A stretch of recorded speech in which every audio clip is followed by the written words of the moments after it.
Hello, നീ എവിടെയായിരുന്നു? എന്തോരം നേരം ഞാൻ വിളിക്കണു. പിന്നീടല്ലോടി നീ ജനല് വാലൊക്കെ അടച്ചിട്ട് ഫോൺ ലൗഡ് സ്പീക്കറിലിട്ട് അകത്ത് കയറിയിരുന്നോ? കേട്ടാ, കുറച്ച് കാര്യങ്ങൾ പറയുന്നുണ്ട്. എടി, ഈ രേഷ്മയില്ലേ, രേഷ്മ എപ്പോഴും സ്റ്റാറ്റസ് ഇടലേടി ഭർത്താവിന്റെ ഫോട്ടോ വെച്ചിട്ട് മൈ ലൈഫ് മൈ കിങ് എന്നൊക്കെ പറഞ്ഞ് എന്നിട്ടുണ്ടല്ല. ഈ രേഷ്മ അവളുടെ കിങ്ങും കൂടെ കഴിഞ്ഞ ദിവസം ജ്യൂസ് കടയിൽ വന്നിട്ടുണ്ടായിരുന്നു.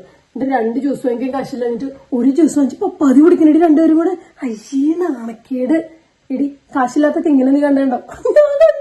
അയ്യേ, ഇതൊക്കെ ഓർക്കുമ്പോഴാ കല്യാണം കഴിക്കാൻ എത്ര നന്നായി നോക്കണത്. ഈ ഷോ ഓഫ് കാണിക്കണ്ടല്ലോ. കല്യാണത്തിന് കാര്യം പറഞ്ഞപ്പോഴാ ലീലാമണി ചേച്ചിയില്ലേ, അവർക്ക് എന്നെ കാണുമ്പോ വല്ലാത്ത സുഖമാണ്. എപ്പോഴും ചോദിക്കും, എന്താ അഞ്ചു കല്യാണം കഴിക്കാത്തത്, എന്താ അഞ്ചു കല്യാണം കഴിക്കാത്തത്. ഞാൻ അവിടെ ചെലവിലാണോടി? ചെലവിലാണോന്ന് ചോദിച്ചു കഴിഞ്ഞാൽ കുറച്ച് കാശൊക്കെ ഞാൻ കടം വാങ്ങിച്ചിട്ടുണ്ട്. അത് ഞാൻ ഉണ്ടാവുമ്പോ കൊടുക്കും, അത്ര തന്നെ.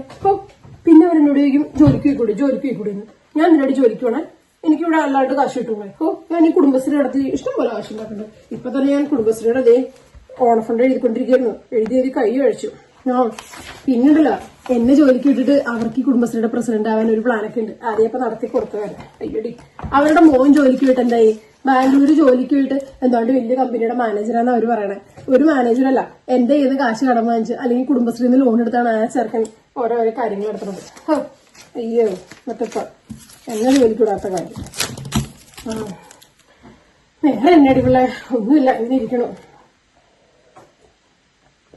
ഞാനേ ഈ ചായ കുടിക്കുന്ന കപ്പിൽ 2 മൂങ്ങയുടെ പടമുണ്ടേ, അത് കണ്ടപ്പോഴും ഓർത്തേ.